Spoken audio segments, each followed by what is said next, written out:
We were sitting in the lawyer's office, the kind with stale air and leather chairs that creak when you shift the wrong way. The will had already been read, mostly what everyone expected. A few sentimental trinkets, some old jewelry, modest savings divided evenly between my mother and her siblings. But then, right at the end, the lawyer paused. His finger hovered over a single sentence. And to my granddaughter, Lillian, he read slowly, "I leave the room beneath, my quiet legacy." I looked up. "The room beneath?" I asked.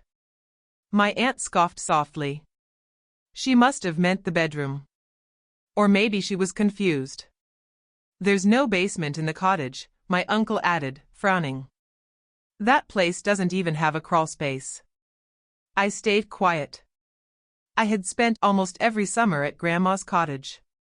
It was small. Wooden beams, creaky floors, a bedroom, kitchen, bathroom, and a screened-in porch out back. I knew every corner of it. Or I thought I did. The lawyer cleared his throat. "That's the language she used. Handwritten and notarized." My mother leaned toward me. She was old, Lillian.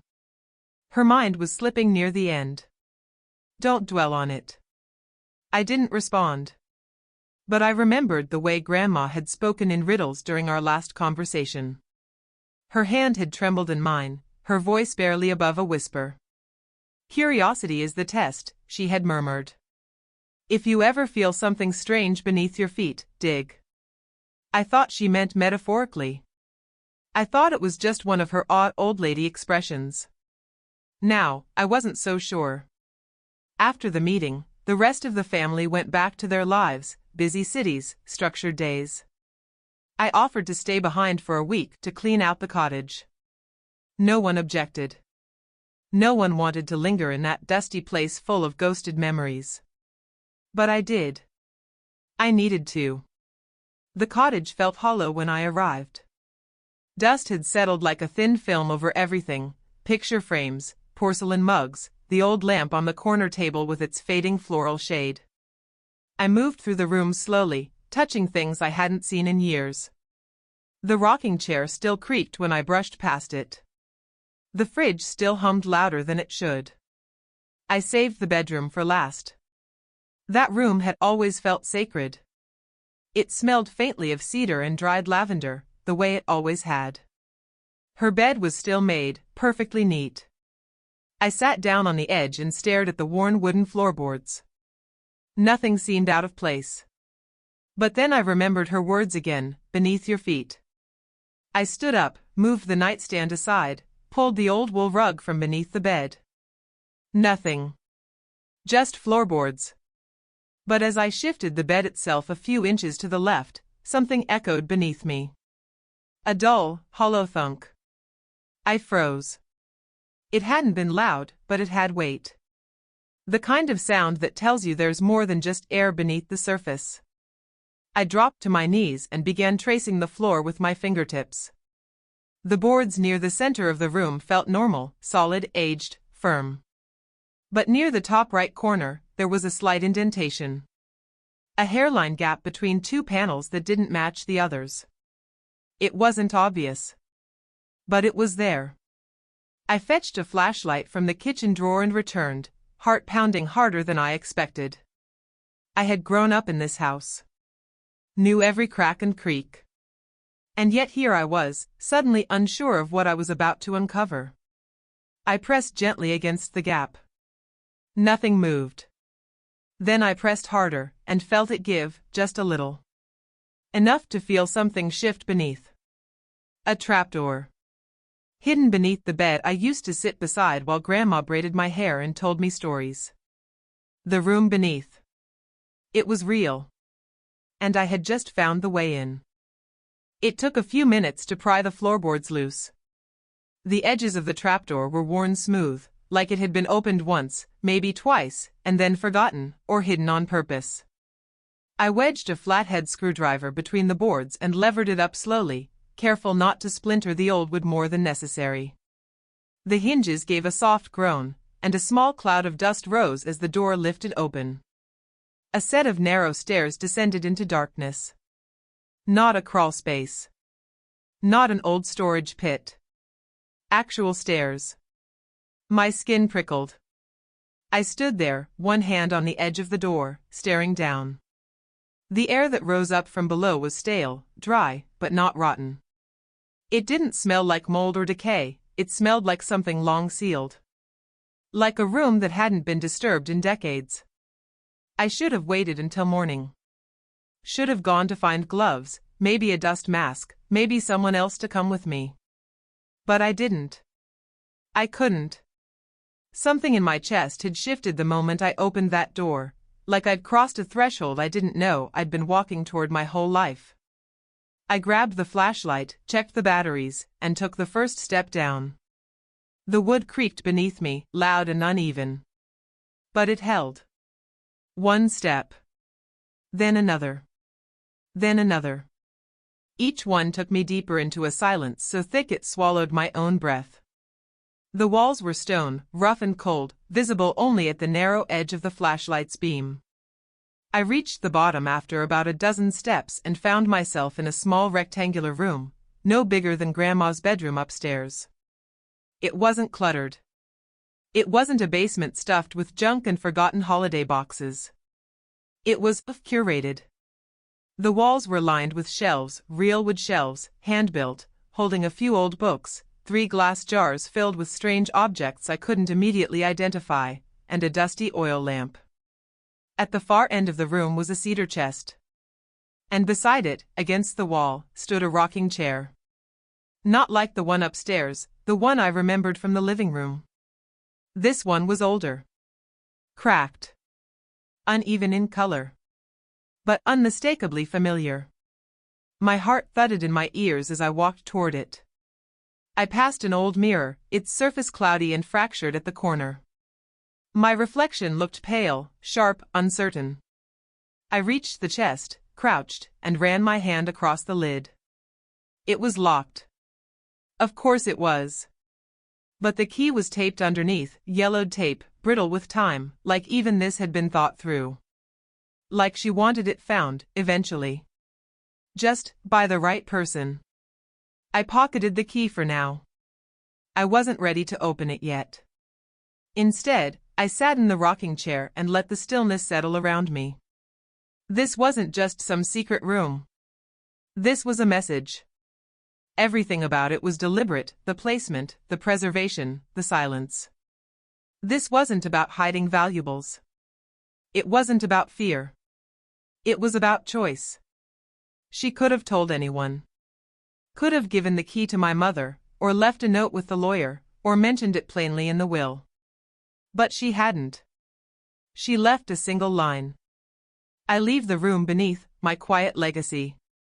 And now, here I was, sitting in the middle of it. This was more than inheritance. This was a story, paused mid-sentence, waiting for someone to turn the page. And I was ready to read. The next morning, light barely crept through the cottage windows, the sky outside dull with cloud cover. But I didn't care. I skipped breakfast, skipped coffee, and went straight back to the bedroom. I opened the trapdoor again and climbed down into that quiet stone room like I was descending into someone else's memory. The flashlight flickered once as I reached the bottom, but I gave it a sharp tap and it came back to life. My fingers were already in my pocket, clutching the small, rusted key I had found the night before. I crouched in front of the cedar chest and slipped it into the lock. It turned easily. No resistance. The lid creaked open, and a musty breath of old air hit me, paper, wood, something faintly metallic. The chest wasn't full, but what was inside was arranged carefully, deliberately, like someone had taken their time placing each piece exactly where it belonged. The first thing I saw was a stack of yellowed letters tied with faded ribbon. I lifted them gently. They weren't addressed to me. They were written in slanted, graceful cursive, to Beatrice. My grandmother. The return address was from someone I'd never heard of. Rosemary Carter. Dated between 1949 and 1953. Each envelope was worn, but intact. I slid one open and began reading. The first line stopped me cold. I know you had to give her up, but not a day goes by that I don't wonder what became of her. I read it again. Give who up? Another letter read. She has your eyes. I saw it the moment I held her. I pray that someday she'll understand that we did the best we could. I kept reading. Line after line of a story no one had ever told me. Beatrice, my grandmother, had a child out of wedlock. This wasn't some rumor, some old family whisper. It was real. There was another daughter. A sister to my mother. A person who had been erased from our family history like she'd never existed. And yet, here were the letters. Preserved. Protected. Not destroyed. Beneath the stack of letters was a black and white photograph, 2 women and a small child on a porch, smiling. One of the women was unmistakably younger Beatrice. The other had softer features, darker hair, holding the baby in her arms like she would never let go. Rosemary. I sat back on my heels, breath caught somewhere between shock and awe. This was the kind of secret that changes the way you see everything. At the bottom of the chest, carefully folded, was a bank folder. I opened it to find documentation for a trust, the Room Beneath Trust, established in 1981. My name was on it. Not my mother's. Not my aunt or uncle. Mine. The trust wasn't just symbolic. There were numbers. Accounts. A piece of land in Oregon. Several small investments that had matured slowly over the years. All of it tied to the condition that I uncover the legacy hidden beneath. The room wasn't just physical. It was a test. Of curiosity. Of care. Of whether someone would look closer instead of just accepting the surface of the story. I leaned back against the cool stone wall and exhaled. Everything in this house had always felt a little frozen in time, but now I understood why. Grandma hadn't just passed things down. She left pieces of herself in plain sight for those who truly paid attention. And this room? This chest? This truth? It wasn't a burden. It was an invitation. I didn't sleep much that night. I kept reading the letters, even as my eyes blurred. One after another. They weren't dramatic, they weren't scandalous. They were quiet, aching, intimate. They spoke of love and guilt and sacrifice, written with the kind of care that makes you realize a secret wasn't buried, it was preserved. And now it was mine to hold. The next morning, I sat at the cottage's old oak table, papers spread out like a map of someone else's life. I wasn't just a granddaughter anymore. I was a witness to a part of my family's story no one had ever acknowledged. And I couldn't pretend otherwise. I called my mother first. She answered after the second ring, distracted. "You're still at the cottage?" "Yes," I said. "I found something." A pause. "What do you mean?" "I found the room," I said quietly. "The one in the will. Under the bed. There's a trapdoor." Her silence wasn't surprised. "Not really." Finally, she spoke. She always talked about that nonsense. The room beneath. I thought it was just her way of saying she left us her wisdom. "It's not nonsense," I said. "There's a staircase. A chest. Letters." The next pause was longer. This one held weight.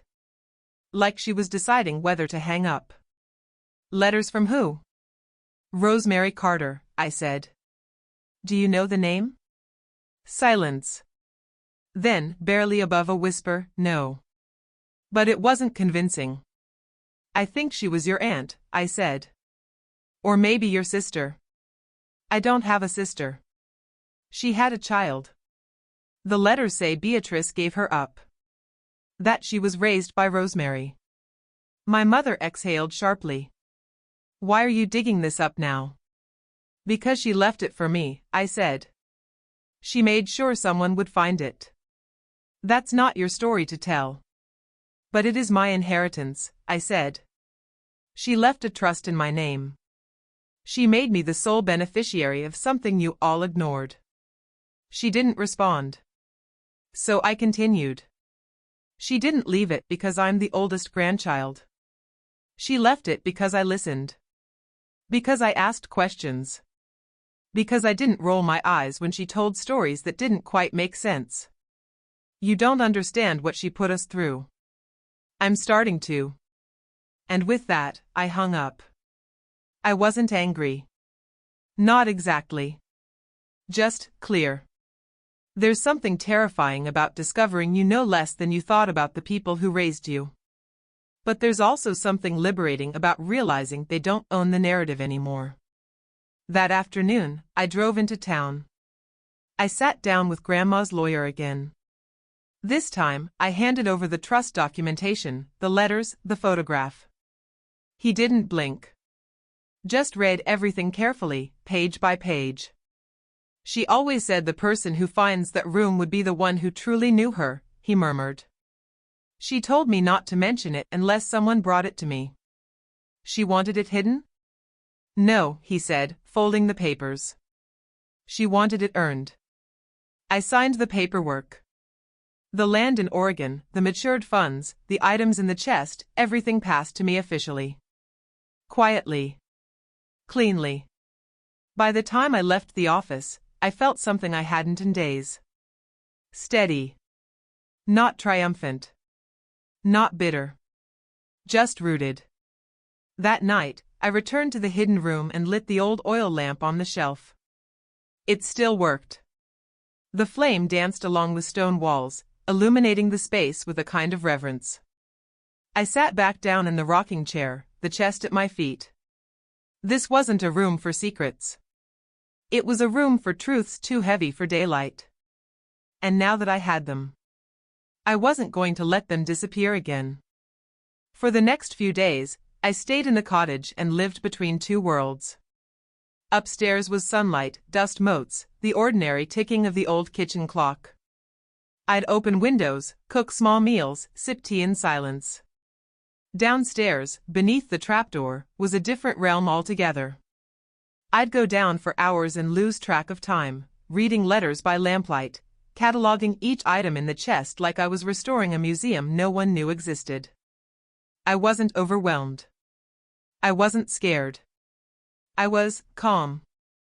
Because for the first time in my life, I wasn't chasing someone else's version of who I was supposed to be.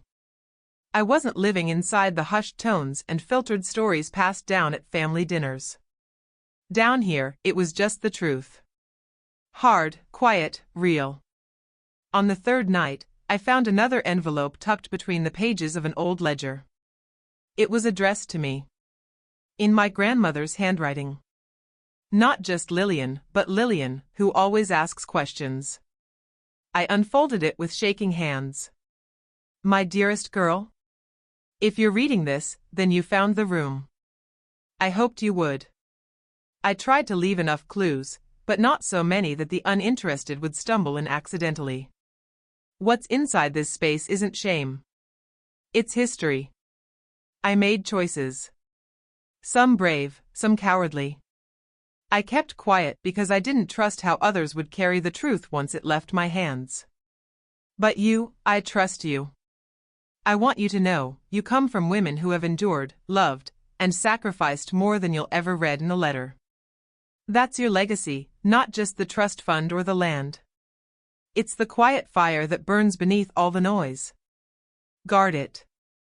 Use it. And please, don't waste your life being polite for the sake of other people's comfort. Love, always. Grandma. I sat there in that chair for a long time. Didn't cry. Didn't smile. Just breathed. Because I finally understood what she'd done. This wasn't a last-minute secret or a sentimental puzzle. It was a final act of agency. Her way of saying, you're the one I chose to carry this. Not because you're perfect. But because you won't let it rot in silence. That same evening, I made a decision. I would keep the cottage. Not just as a memory or a retreat, but as a space for something more. I wanted others to feel what I had felt down in that room, that there are truths worth preserving, even if they're uncomfortable. I called a contractor the next morning. Not to tear the trapdoor out or modernize it, but to reinforce it. Clean it. Seal it properly. I wanted that space to remain intact. Not as a curiosity, but as part of the foundation of something real. Later that week, I drafted a letter to the family. I didn't send copies of the documents. I didn't explain every detail. I just told them, I know what she left me. I know why. And no, I won't be ashamed of carrying it. The responses ranged from silence to disbelief. My aunt sent me a one-line email, "You always did think you were special." I didn't reply.